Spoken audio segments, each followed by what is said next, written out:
Bom dia, eu sou Gina Calzavara, administradora, funcionária da Universidade Federal do Pará. Nós temos uma experiência desenvolvida ao longo do Rio Tucunduba, que fica no campus profissional da Universidade Federal do Pará. A experiência ela vem acontecendo desde 2011. É uma proposta sustentável que se compromete com a natureza a partir de uma experiência com os alunos da instituição. Então, ao longo de 16.700 metros quadrados do campus profissional, nós temos dois bosques, Bosque Camilo Viana e Bosque Benito Calzavara.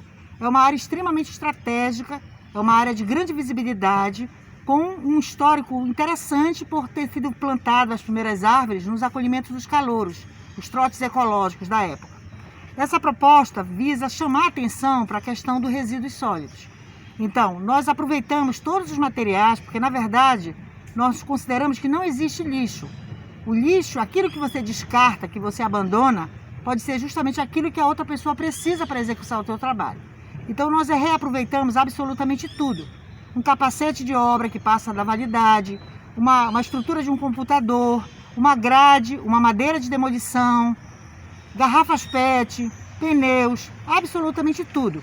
Mas a gente tenta harmonizar o uso desse material, chamando a atenção para as plantas que existem na natureza e que deveriam ser mais valorizadas na nossa região. Então a proposta dos bosques coincide em bosques, que já existe, como eu já disse o nome, Benito Calzavara e Camilo Viana, jardins, porque nós procuramos trabalhar com jardins temáticos, então nós trazemos as plantas medicinais, as plantas aromáticas, as plantas alimentícias não convencionais, as ornamentais, aquelas plantas desprezadas que passaram da moda, como uma samambaia e outras espécies.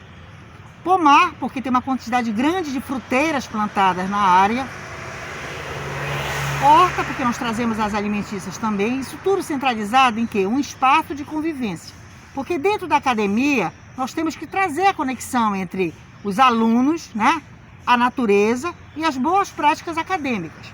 Então, na proposta, a gente procura valorizar essas questões. A cada aluno da instituição é convidado a participar, Nós temos alunos de várias áreas do conhecimento ao longo desse tempo todo.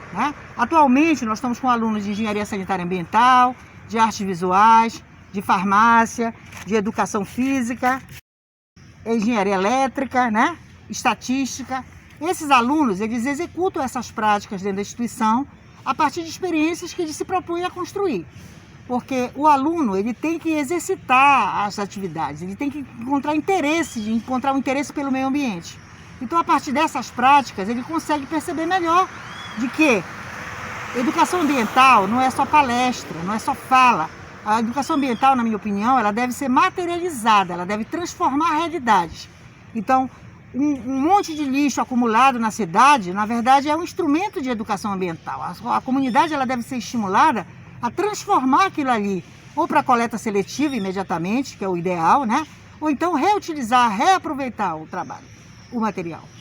Então, assim, em linhas gerais, seria isso, É uma proposta simples, de fácil execução, de efeito multiplicador, porque a gente transforma as coisas de forma criativa, Porque a criatividade ela é a base de tudo.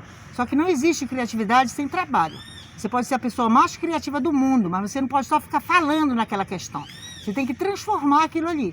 Então, construindo jardins verticais, a gente consegue dar uma materialidade para aquela criação do aluno, E se der certo, é dele. Se der errado, é dele também.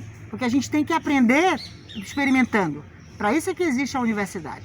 Eu convido as pessoas a visitarem esse espaço. Apesar da pandemia, nós não paramos a nossa atividade no sentido total, porque a gente entende que nós não podemos largar os cuidados com a natureza, apesar da pandemia. Então, nós temos que nos preservar as outras pessoas, mas manter zelando aquele espaço.